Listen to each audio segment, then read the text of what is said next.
Pastor irmão, a igreja continua de pé. Quero que mandar você sentar. Se ficar até meia-noite. Vamos praticar. Pode ser, pode sentar.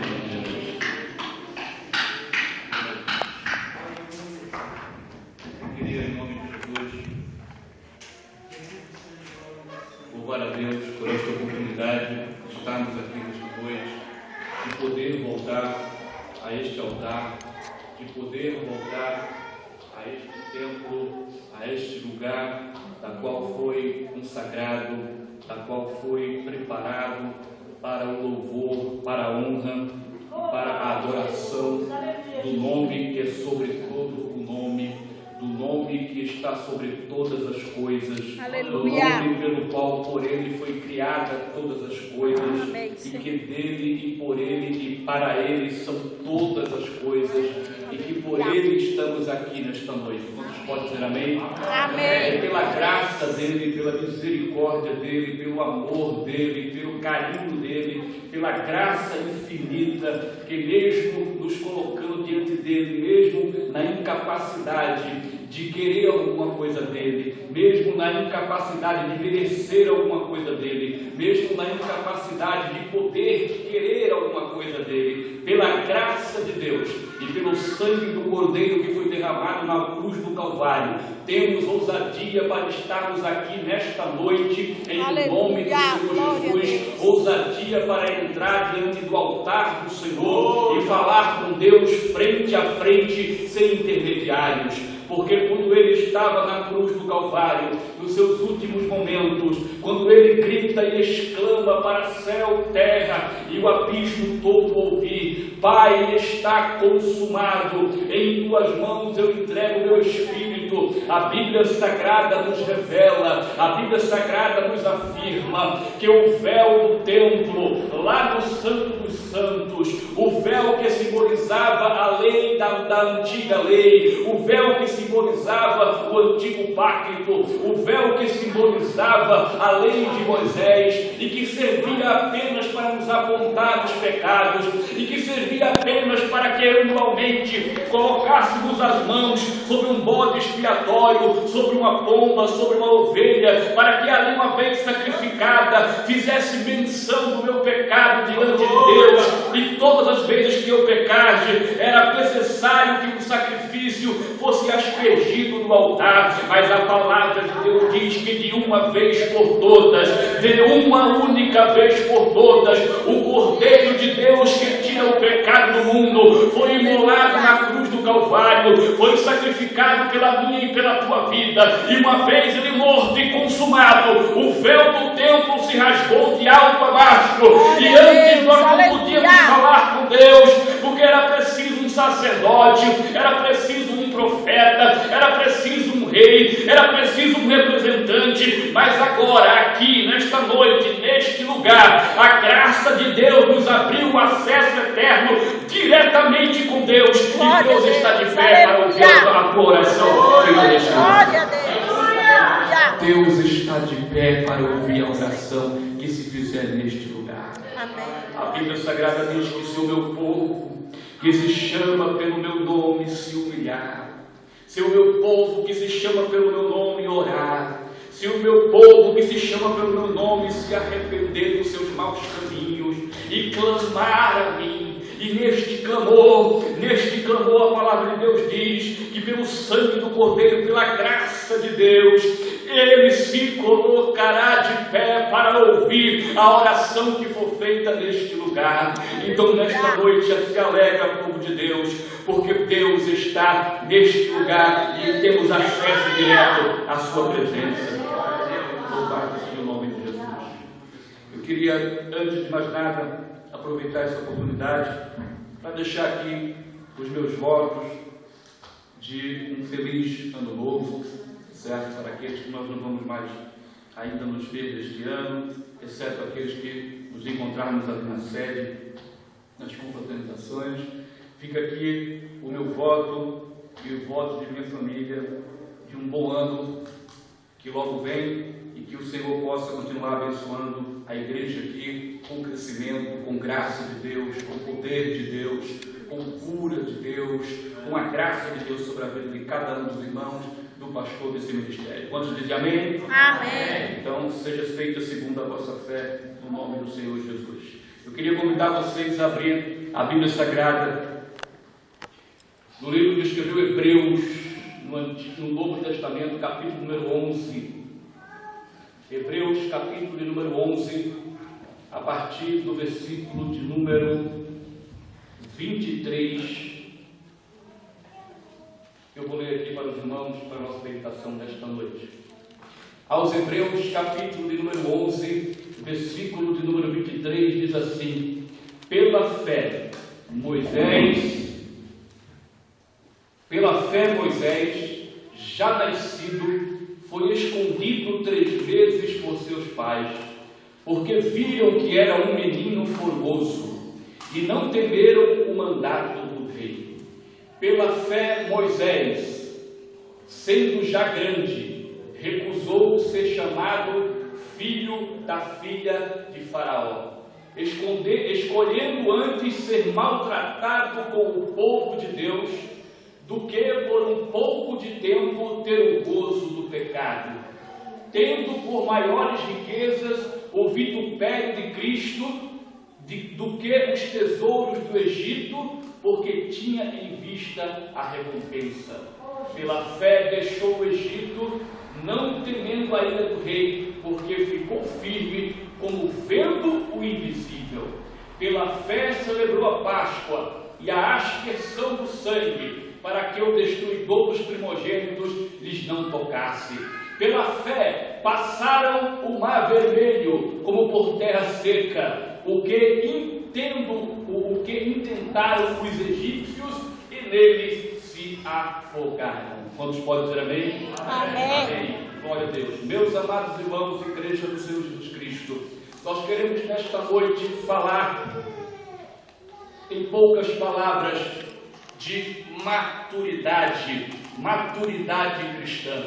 Nós gostaríamos nesta noite, em nome do Senhor Jesus, de se atentar para o versículo de número 24 da leitura que acabamos de fazer, que nos diz o seguinte: que pela fé Moisés, sendo já grande, recusou ser chamado filho da filha de Faraó. Em uma outra tradução, este texto vai estar escrito da seguinte maneira: que Moisés, quando já homem feito, recusou ser chamado filho da filha de Faraó. E ainda em uma outra tradução, pode-se dizer que pela fé, Moisés, quando já homem maduro,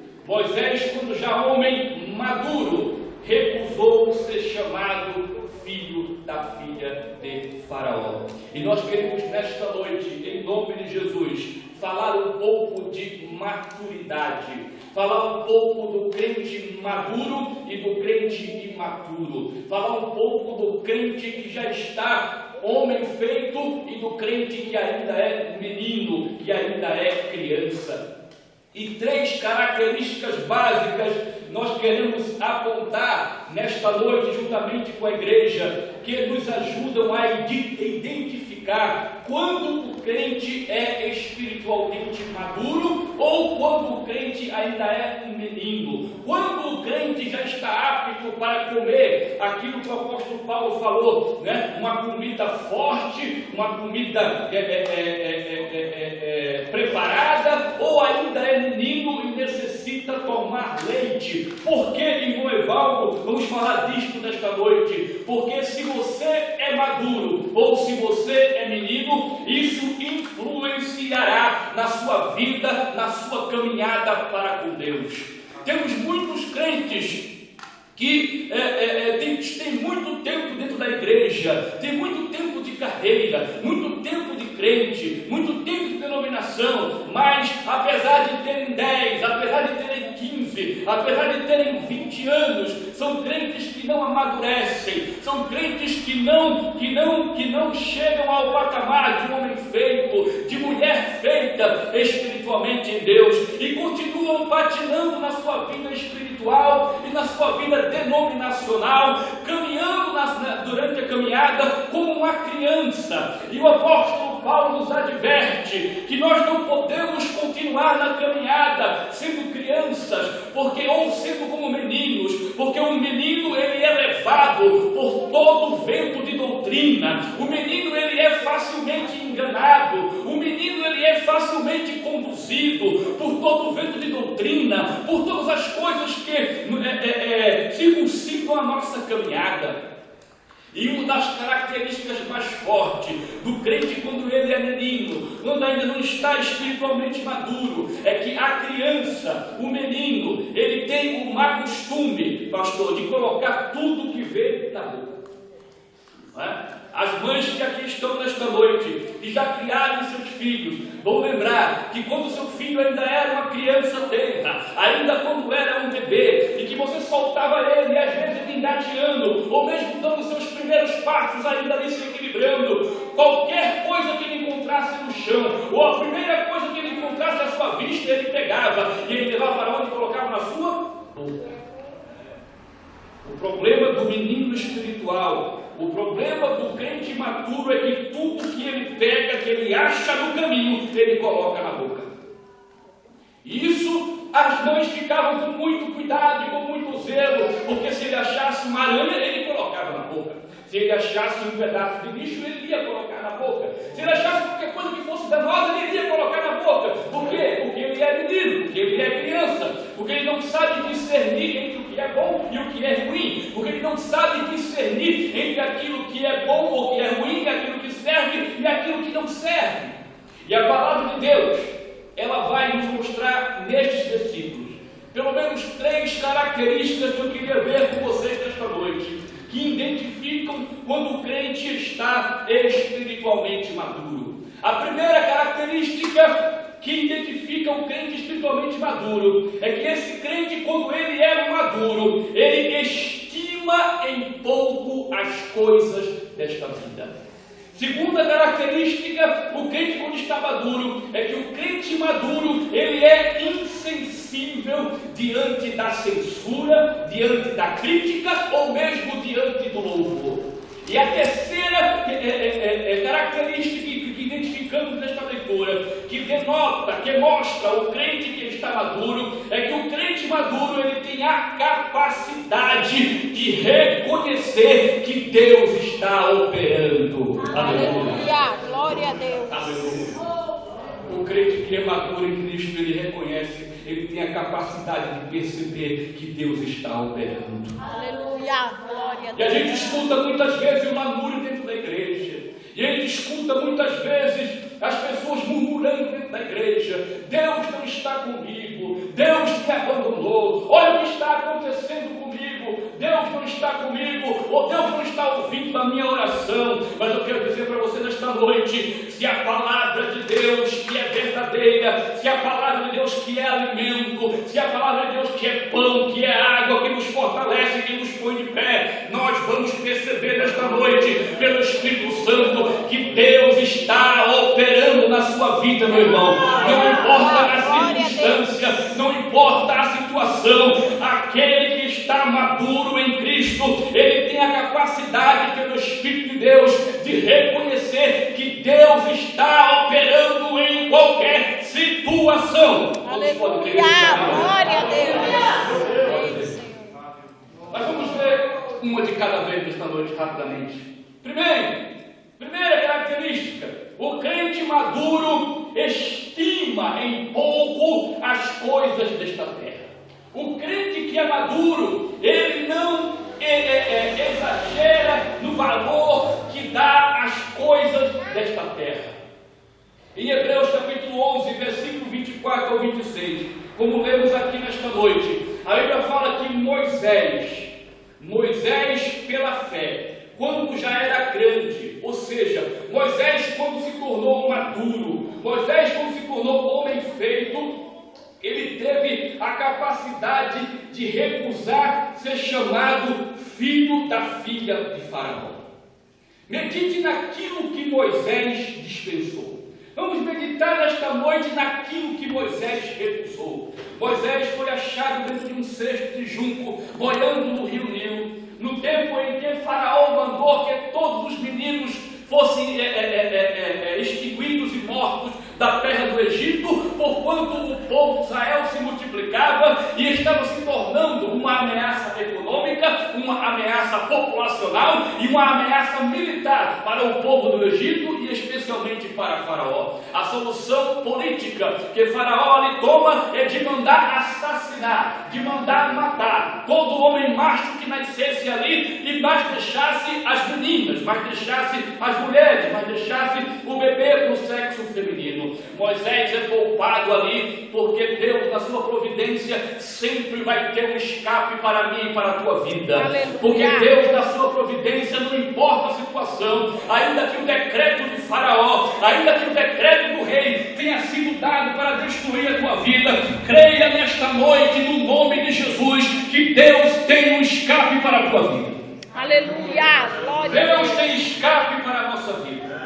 E nesse escape para a nossa vida, Moisés é alcançado. E num cestozinho de junco, ele chega até as margens, onde a filha de Faraó está ali se banhando, se refrescando com os seus servos. E aquela filha de Faraó ali toma aquele menino como se fosse o seu filho. E Moisés é criado no palácio. E Moisés é ensinado e preparado para ser o herdeiro de Faraó. E Moisés é ensinado em todas as artes, em todas as ciências, em toda a astrologia, em toda a ciência disponível que tinha no Egito, que era a potência mundial daquele tempo. Moisés foi estudado. Moisés era o próprio filho do Faraó. E a Bíblia diz que Moisés, depois que ele amadureceu, depois que ele olhou para Jesus, depois que ele deixou de andar com Deus, depois que ele achou apenas de saber quem era Deus e passou a andar com Deus, ele recusou ser chamado filho da filha de Faraó. Muitos cristãos ainda estão patinando na sua caminhada.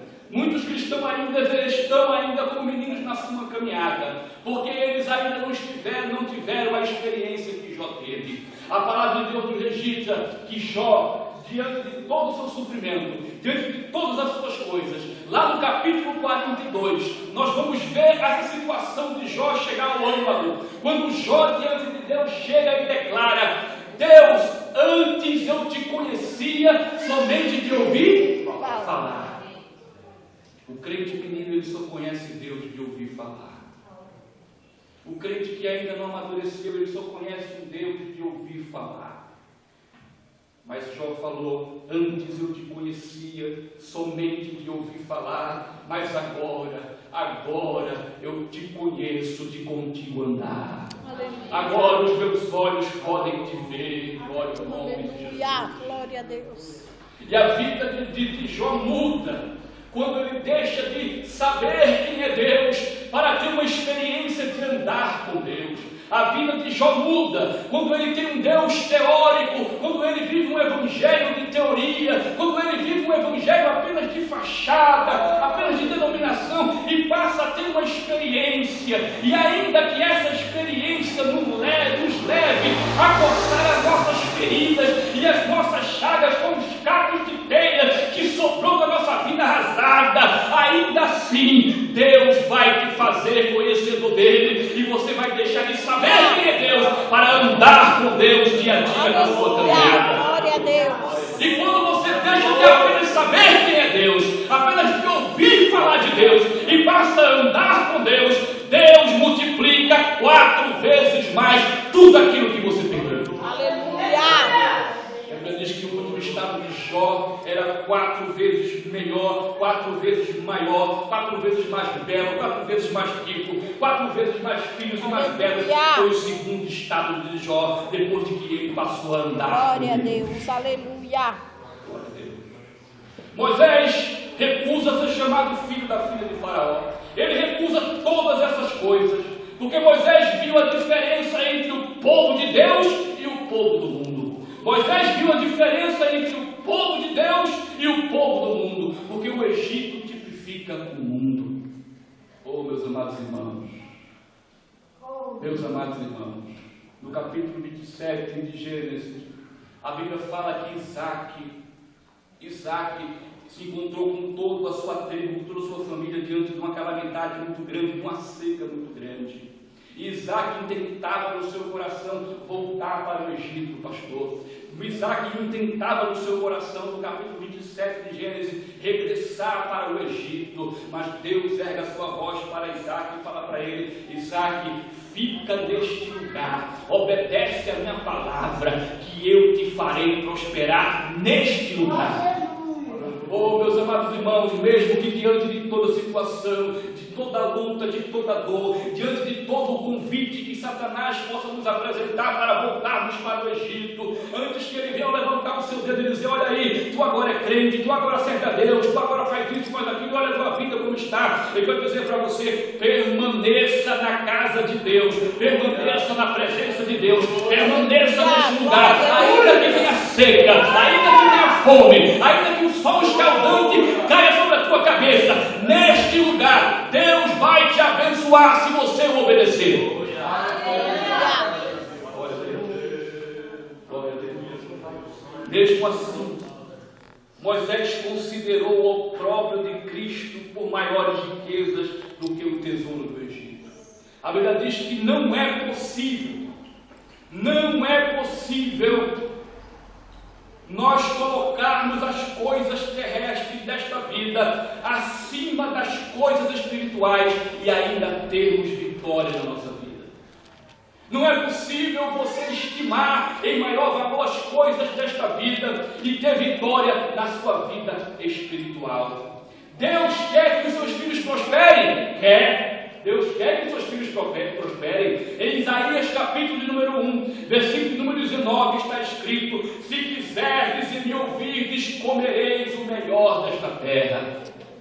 Quantos creem nisso? Fica bem. Deus tem o melhor para mim e para esta terra? Tem. Se quiserdes e me ouvirdes, comereis o melhor desta terra. Deus, porém, não quer que coloquemos tais coisas em primeiro lugar na nossa vida.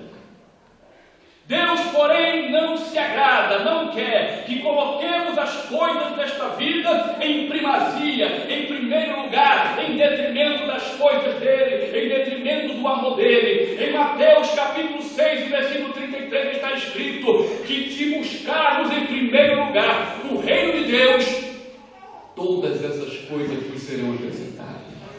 Todas essas coisas serão acrescentadas. Oh, meu amado irmão, muitas vezes estamos fazendo o inverso, muitas vezes estamos fazendo o contrário, muitas vezes estamos preocupados com as coisas desta vida, muitas vezes estamos assolados na nossa alma pelas coisas desta vida, com o que vamos comer amanhã, com o que vamos vestir amanhã, com o que vamos fazer amanhã na nossa vida. Mas a palavra de Deus nos dá a receita da vitória: buscar em primeiro lugar o reino de Deus, e todas essas coisas vos serão acrescentadas no nome do Senhor Jesus. Vivemos uma inversão de valores, vivemos uma inversão do Evangelho, mas a palavra de Deus é fiel. Se buscarmos em primeiro lugar as coisas de Deus, Deus vai cuidar das suas coisas, porque Ele sabe de tudo que você necessita. As pessoas imaturas espiritualmente, elas amam mais a bênção do que o abençoador. Muitas vezes estamos na igreja e amamos mais a bênção do que o abençoador. Amamos mais as coisas que Deus pode nos dar do que o próprio Deus. Amamos mais as coisas que buscamos para a nossa necessidade do que a nossa comunhão, do que a nossa vivência com o próprio Deus. E eu quero fazer uma pergunta para você nesta noite, em toda a autoridade do Espírito Santo, no nome de Jesus. Olhe para mim. E se nada, e se absolutamente nada fosse oferecido a você para ser crente, você ainda seria crente? Se Deus não tivesse nada para nos dar, se não tivesse nenhuma bênção, se não tivesse nenhuma necessidade suprida, será que ainda assim eu seria crente? Será que ainda assim eu o amaria? Será que ainda assim eu obedeceria? Será que ainda assim eu o serviria? Oh, meus amados irmãos, vivemos dias em que estamos coisificando o Evangelho. Vivemos dias em que estamos transformando Deus em uma coisa. estamos tratando Deus como um Deus pagão, estamos trazendo sacrifícios e oferendas em um altar de um Deus que, para aplacar a sua ira, para que ele se emocione, para que ele se comova comigo, né? Para que aprendamos os mecanismos de como que eu cutuco Deus, como que eu incito a Deus a se mover por mim, a se compadecer por mim, como se tivesse alguma coisa em nós que nos fizesse merecedores de alguma coisa. Eu quero dar uma notícia ruim para você nesta noite. Em nome de Jesus, entenda, nós não somos merecedores de absolutamente nada. Nada. Você não merece nada. Eu não mereço nada. E se temos alguma coisa, e se vamos ter alguma coisa, receba agora a autoridade do nome de Jesus. É pela graça de Deus. Porque Deus não vai dar a sua honra, Deus não vai dar a sua glória para mim, nem para você, nem para ninguém. Não há nenhum mérito, não há nada que eu possa fazer, não há nada que eu possa maquinar para mover o coração de Deus ao meu favor. Tudo que Deus faz, tudo que deveria ser feito para que eu pudesse ser abençoado, para que eu pudesse ser curado, para que eu pudesse ser livrado, Jesus já fez tudo, está tudo consumado. Aleluia, glória a Deus. Irmão, Deus não dá glória dele para ninguém. Não venha na igreja achando que tem alguma coisa que você possa fazer para que Deus possa se comover com a sua vida, com a minha vida. Nós não merecemos nada. Tudo o que nós merecemos está, todo o mérito está na cruz de Cristo e este crucificado. Teu mérito está lá na cruz. Teu mérito sangrou. Teu mérito foi apregoado com pregos ambas as mãos e nos pés. Teu mérito andou pelas ruas empoeiradas de Jerusalém e não tinha onde reclinar a cabeça. O teu mérito andou pelas ruas empoeiradas de Jerusalém fazendo o bem. O teu mérito foi chamado daquele que é filho de Beelzebul. O teu mérito foi chamado aquele que era um blasfemador. O teu mérito foi condenado como o pior dos criminosos, mas foi ele, e somente ele, e não tem nada meu, nem nasceu ali, que pudesse nos justificar diante de Deus, porque a justiça de Deus na minha e na tua vida é somente pelo sangue de Jesus. Aleluia, glória a Deus. Obrigada, Jesus. Obrigada, Jesus. Não tem nada, Aleluia. não tem sacrifício. O sacrifício já foi feito. Glória a Deus. Não tem nada em mim. Acho que a pessoa não tem vergonha na cara. É muito cinismo autoexistencial de uma pessoa querer se achar que pode ou que deve, e isso nos leva, nos conduz, né? Porque quando somos induzidos por esse erro de acharmos que somos merecedores de alguma coisa, logo invertemos os papéis e Deus deixa de ser Deus e passa a ser um servo. Porque a gente só manda e quem é servo.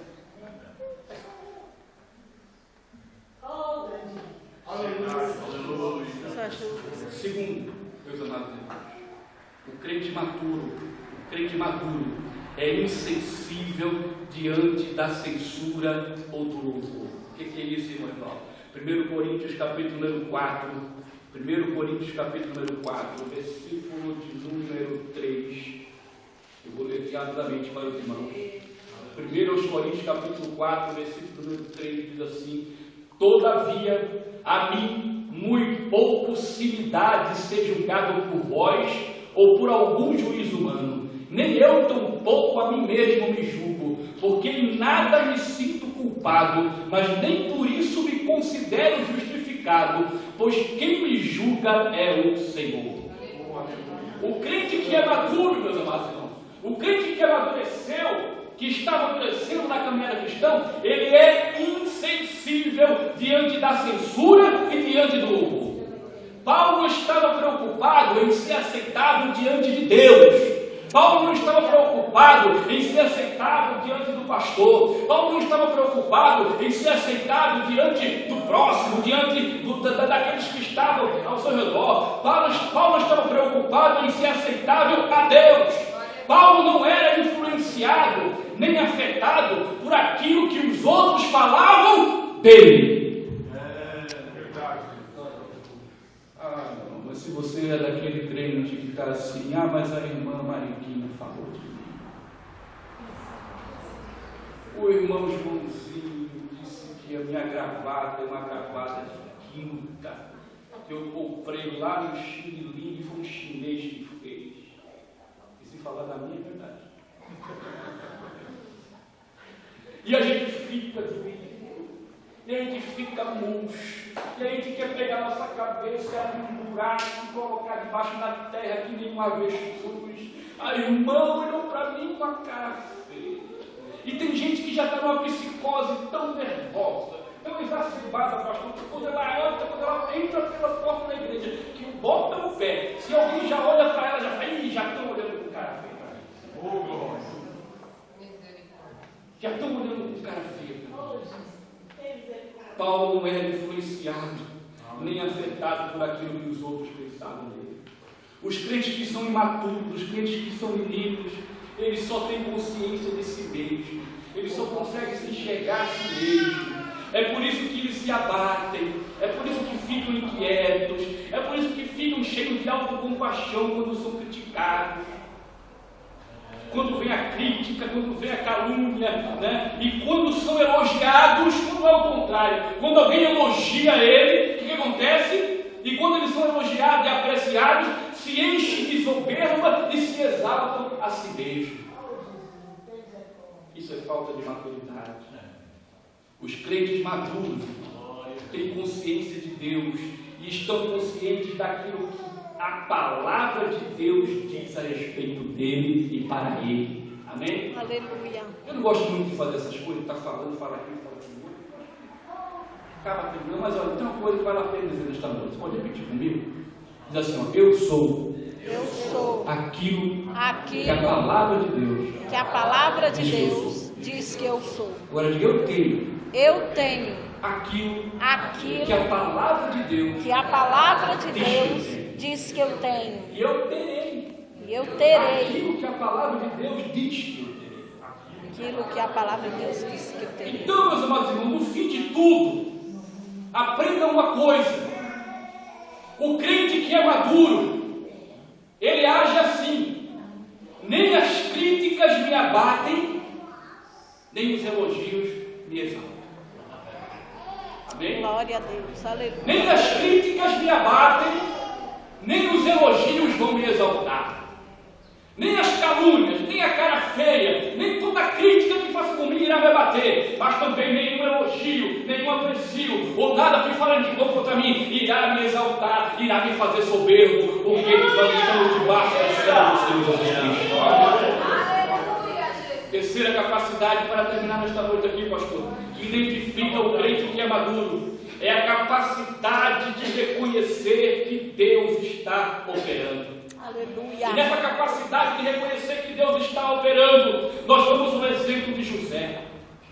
Que José, por ser escolhido por Deus, foi alvo da inveja de seus irmãos e foi vendido como escravo para o Egito. E teve que resistir firme e resistir às vontades da esposa do seu senhor. E foi lançado num cárcere, num calabouço por 7 anos. E muitos na situação de José diriam, Deus me abandonou. Muitos na situação de José diriam, Deus não está comigo. Como pode? Como eu posso ser crente? E está na masmorra, e está no calabouço. Como eu posso ser crente e está faltando isso? Como eu posso ser crente e está faltando aquilo? Como eu posso ser crente e essas coisas estão acontecendo, essas dificuldades estão vindo? E muitos caem e dizem, Deus não está comigo, Deus não está operando. Muitos diriam, Deus me abandonou. Oh, meus amados irmãos, nem mesmo o nosso Senhor Jesus Cristo, nem mesmo o nosso Senhor Jesus Cristo, ali naquela cruz, foi poupado de um momento de abandono. E se nem mesmo o nosso Senhor foi poupado por um momento do abandono, quem é você? Quem sou eu para me queixar do abandono? Quando ele clama, Pai, Pai, por que me abandonaste? Por que me abandonaste? Mas eu quero dizer para vocês que o silêncio de Deus não significa que Deus te abandonou, mas significa que Deus está trabalhando para te entregar a vitória. Que Deus está trabalhando em favor daqueles que nele esperam. Aleluia! No nome do Senhor. Glória a Deus! Aleluia! Você já viu alguém quando está compenetrado trabalhando? Já viu? Você já viu alguém trabalhando compenetradamente, fazendo um trabalho de qualidade? O que é que ele precisa de? Silêncio. Oh, irmão, se chegou o tempo do silêncio na tua vida, não temas. Não temas o silêncio de Deus na tua vida. Não temas o momento do silêncio de Deus na tua vida. Deus não te abandonou, Ele está contigo. Se tiverem de passar pelas águas, Ele vai passar contigo. Se tiverem de passar pelo fogo, Ele vai passar contigo. Deus não te abandonou. E essa é uma das características que identifica o crente maduro espiritualmente. É a capacidade de reconhecer que Deus está operando, seja em qualquer for a circunstância. Aleluia! José então interpreta o sonho do copeiro de Faraó, e esse copeiro de Faraó esquece dele perante Faraó. Aquele copeiro tem um sonho, e José diz: olha, conta o teu sonho, porque eu sirvo a um Deus que é capaz de traduzir os sonhos, né? E José pega ali, olha, depois que revela aquele sonho: quando fores a Faraó, lembra-te de mim, fala a Faraó por mim. E a Bíblia diz que mesmo José, tendo decifrado o sonho, que deu liberdade àquele copeiro, mesmo José tendo feito bem àquele homem, quando ele esteve perante o Faraó, sabe o que ele fez? Esqueceu completamente de José. Oh, meu amado irmão, sabe o que isso nos ensina esta noite? Enquanto você estiver confiando no homem, enquanto você estiver achando que aquilo que você fizer de bom pelas pessoas, enquanto aquilo que você estiver confiando no homem, confiando na mulher, enquanto aquilo que você estiver confiando nas coisas desta vida, elas vão te decepcionar, elas vão se esquecer de mim, elas vão se esquecer de você. Muitos vão te virar as costas, muitos vão te dizer: não pode deixar, eu vou te levar lá. Você pode talvez estar desempregado e dizer: olha, lembra-te de mim, trabalhamos junto naquela empresa, está aqui o meu currículo, lembra-te de mim, me recomenda lá, me indica lá, e ninguém te indica. Talvez alguém disse: não pode deixar na minha mão, o político falou para você: deixa comigo que eu vou resolver. E todos se esqueceram de você. Enquanto você estiver colocando a tua fé no homem, a confiança no homem, no braço de carne do homem, todas essas coisas vão falhar e vão te entristecer. Mas se você confiar no Senhor, colocar a tua fé no Deus de Abraão, no Deus de Isaac, no Deus de Jacó, Ele sim não falha e vai te abençoar. Aleluia! Glória a Deus! Mas olhamos para José, e mesmo diante dessa falha, mesmo diante desse esquecimento do copeiro diante de José não achou que Deus havia abandonado. Muitos diriam: procuramos ajudar as pessoas e elas não querem ajudar a gente. A gente faz tanto pelos outros, né? E as pessoas viram as costas para a gente, né? Eu fiz tanto por esse filho, né? E agora ele vira as costas para mim. São tempos difíceis. São tempos difíceis. Tempos onde achar um amigo de verdade é muito difícil. Tempo onde confiar em alguém é algo muito difícil. E amigo verdadeiro, pastor, amigo de verdade, é aquele a quem eu posso falar todos os meus pensamentos sem que no dia seguinte esteja na primeira página do Jornal da Calúnia para todo mundo ouvir. Mas José continua ali. E quando ele foi exaltado por Deus, mesmo tendo a oportunidade, mesmo quando ele foi todo capacitado pelo poder, se tornou a segunda pessoa mais poderosa no Egito, ele não se ufanou, ele não se ensoberbeceu, ele não praticou a vingança. Quando seus irmãos ali praticaram todo aquele mal para com ele, apareceu diante deles, eles não se vingou deles, mas ele se revela, os ama, os perdoa, os acolhe e leva ali o povo para o Egito, e o povo é acolhido ali diante dele e ali fica com eles. Então, irmão, a terceira condição, a terceira característica que indica o crente maduro é a capacidade de reconhecer que Deus está operando. Meus amados irmãos, que a palavra de Deus possa, em continuidade, ser trabalhada em nossos corações. Amém, Senhor. E que nesta caminhada nós possamos continuar crescendo, crescendo sim em maturidade, crescendo sim na graça e no conhecimento do Senhor, estimando em poucas coisas desta vida, porque a vida vai passar, a vida pode acabar a qualquer momento, e todas essas coisas vão ficar aqui. Então, aquele que é maduro estima em poucas coisas desta vida, aquele que é maduro, ele é insensível diante da censura, das críticas e dos louvores da sua pessoa. Aquele que é maduro é capaz de reconhecer que Deus está com ele, seja qual for a situação, para lhe dar a vitória no nome do Senhor Jesus. Aleluia. Glória a Deus. Amém, Senhor. Graças a Deus. Meus irmãos, quantos estão felizes com esta